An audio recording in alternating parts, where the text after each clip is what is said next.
उसमें ये आंदोलन एक बड़ी कड़ी के रूप में एक अहम भूमिका अदा कर रहा है और उस के बतौर हम स्टूडेंट के साथ खड़े हैं इस डिमांड के साथ कि उनकी जो स्कॉलरशिप है, जो स्टाइपेंड उनको मिलता था, वो सिर्फ और सिर्फ रीइंस्टेट नहीं हो बल्कि घटा रहता है और वो कोई भी फरमान स्टूडेंट के खिलाफ आता है उसका पुरजोर विरोध करने के लिए तैयार रहता है। बढ़ेगा इस आंदोलन में, लोगों पे अगर मारपीट होगी, दिल्ली में हरियाणा भवन है उसके सामने भी हम लोग प्रदर्शन करेंगे।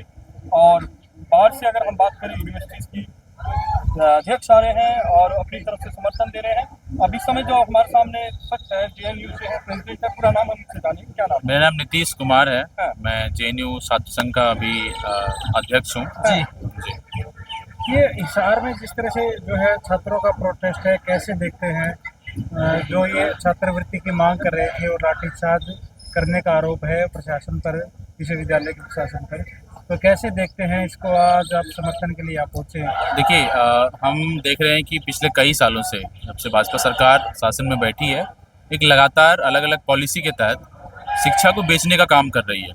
एक डॉक्यूमेंट इन्होंने लाया 2020 में, इसको न्यू एजुकेशन पॉलिसी कहते हैं, जिसमें साफ तौर से लिखा हुआ है कि फाइनेंशियल ऑटोनॉमी यूनिवर्सिटी को हम दे रहे हैं।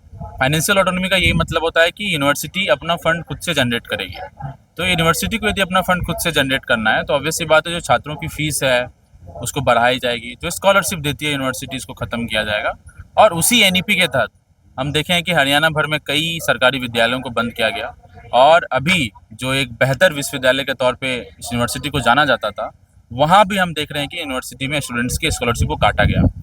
ये चीज़ लगातार जेएनयू में भी 2019 से हम देखे हैं कि 2019 में फी हाइक करने की कोशिश हुई, वहाँ के स्टूडेंट्स यूनियन खड़े हुए और उस फी हाइक के प्रपोजल को वापस करवाया।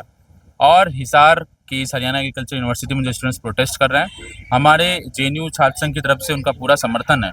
और इस आंदोलन को हम अगर मोटा मोटी तौर पे कहें तो उसी बाजारीकरण जो शिक्षा का किया जा रहा है भाजपा आरएसएस के द्वारा, जो शिक्षा को बेचने की एक कोशिश लगातार चल रही है, सरकारी विद्यालयों को ख़त्म करके प्राइवेट के हाथों में देने की कोशिश कर रही है, उसके खिलाफ जो देश भर में आंदोलन चल रहे हैं, उसमें ये आंदोलन एक बड़ी कड़ी के रूप में एक अहम भूमिका अदा कर रहा है और उस के बतौर हम स्टूडेंट के साथ खड़े हैं इस डिमांड के साथ कि उनकी जो स्कॉलरशिप है, जो स्टाइपेंड उनको मिलता था, वो सिर्फ और सिर्फ रीइंस्टेट नहीं हो बल्कि उसके अमाउंट को और बढ़ाया जाए, ताकि हर एक स्टूडेंट्स जब यहाँ पढ़ने के लिए आए तो उनको अपने गार्जियन पे, अपने माँ पे, अपने पिता पे उस तरीके से डिपेंडेंट नहीं रहना पड़े जिस तरीके से ये सरकार चाहती है कि वो हो। एक लंबे अरसे से इलेक्शन की मांग चल रही है स्टूडेंट्स की तरफ से हर यूनिवर्सिटी में। अगर हम हरियाणा की बात करें तो क्या लगता है, क्या ये विपरीत है कि विपरीत जाएगा? क्या कोई सोल्यूशन निकलेगा इससे?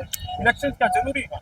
इलेक्शंस तो बिल्कुल ज़रूरी है। अगर देखिए, एक सरकार है और उसमें भी चुनाव होते हैं, विधायक सांसद बनते हैं, वो सरकार चलती है, लेकिन सरकार अहंकारी ना हो जाए, सरकार तानाशाह नहीं हो जाए, उसके सामने सड़क चाहिए। का यूनियन होता है, टीचर्स का यूनियन होता है, आईएएस का एसोसिएशन होता है, तो स्टूडेंट्स के यूनियन से क्या दिक्कत है? दिक्कत बस यही होती है उनको कि स्टूडेंट्स का जब यूनियन बनता है तो स्टूडेंट एकत्रित रहते हैं, इकट्ठा रहते हैं और वो कोई भी फरमान जो स्टूडेंट के खिलाफ आता है उसका पुरजोर विरोध करने के लिए तैयार रहते हैं। आप अपने विश्वविद्यालय में किस तरह से प्रोटेस्ट करें इन छात्रों की? नहीं, हमने वहाँ पे एफिजी बर्निंग किया और उसके अलावा हमने जो स्टेटमेंट था वो निकाला और आज हम जेएनयू से सॉलिडारिटी विजिट करने के लिए यहाँ पर आए और इस सॉलिडारिटी विजिट में हम लोग शामिल हुए हैं। और भी जिस तरीके से ये आंदोलन जिस तरीके से बढ़ेगा, यदि इनके खिलाफ पुलिसिया दमन बढ़ेगा, इस आंदोलन में लोगों पे अगर मारपीट होगी, तो दिल्ली में हरियाणा भवन है उसके सामने भी हम लोग प्रदर्शन करेंगे। तमाम जो हमारे सांसद हैं, सांसद के साथ मिल करके भी पार्लियामेंट के अंदर भी इस बात को, जब भी सेशन शुरू होगा, उसको वहाँ पे आवाज़ को रखा जाएगा। तो जेएनयू का पूर्ण रूप से समर्थन है? आप बिल्कुल। किस तरह का समर्थन दे रहे हैं? समर्थन वही कि उनकी स्कॉलरशिप को रिइंस्टेट किया जाए, उसके अमाउंट को बढ़ाया जाए। इसके साथ साथ जो छात्र संघ का चुनाव यहाँ एक लंबे अरसे से रुका हुआ है, उसको भी दोबारा बहाल करने की प्रक्रिया वाइस चांसलर शुरू करे। तमाम लोग जो लाठी डंडे से मारे पीटे हैं, स्टूडेंट्स के सर फोड़े हैं, उन पे कार्रवाई हो, उनको सस्पेंड किया जाए। इन तमाम मांगों के साथ हम लोग खड़े हैं।